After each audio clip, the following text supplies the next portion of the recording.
ನಾನು ಮೊಯ್ಲಿಯವರಿಗೆ ಹೇಳ್ತಾ ಇದ್ದೀನಿ, ನೀವು ಕನ್ನಡ ಸಾಹಿತ್ಯ ಲೋಕದಲ್ಲಿ ಒಂದಷ್ಟು ಕೆಲಸ ಮಾಡಿದ್ದೀರಿ.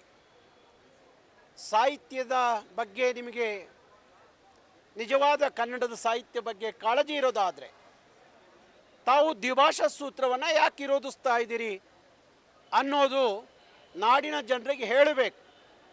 ಇಲ್ಲದೆ ಹೋದರೆ ಮೊಯ್ಲಿಯವರ ವಿರುದ್ಧ ಕರ್ನಾಟಕ ರಕ್ಷಣಾ ವೇದಿಕೆ ರಾಜ್ಯ ವ್ಯಾಪ್ತಿಯಲ್ಲಿ ಹೋರಾಟವನ್ನು ಮಾಡಬೇಕಾಗುತ್ತೆ ಅನ್ನೋ ಎಚ್ಚರಿಕೆಯನ್ನು ನಾನು ಮೊಯ್ಲಿಯವರಿಗೆ ಕೊಡ್ತೇನೆ.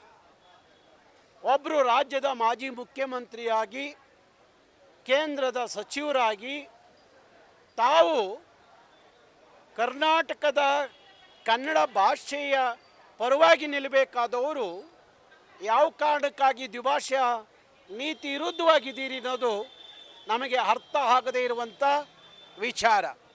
ಅದಕ್ಕೋಸ್ಕರ ಮೊಯ್ಲಿಯರೇ, ತಾವು ತಕ್ಷಣ ನಾಡಿನ ಜನಕ್ಕೆ ಉತ್ತರ ಕೊಡಬೇಕು. ಇಲ್ಲದೇ ಹೋದರೆ ನಿಮ್ಮ ವಿರುದ್ಧ ಕರ್ನಾಟಕದ ಜನ, ಕರ್ನಾಟಕದ ರಕ್ಷಣಾ ವೇದಿಕೆ ಹೋರಾಟ ಮಾಡಬೇಕಾಗುತ್ತೆ ಎನ್ನುವ ಎಚ್ಚರಿಕೆಯನ್ನು ಸನ್ಮಾನ್ಯ ಮೊಯ್ಲಿಯವರಿಗೆ ನಾನು ಕೊಡ್ತೀನಿ.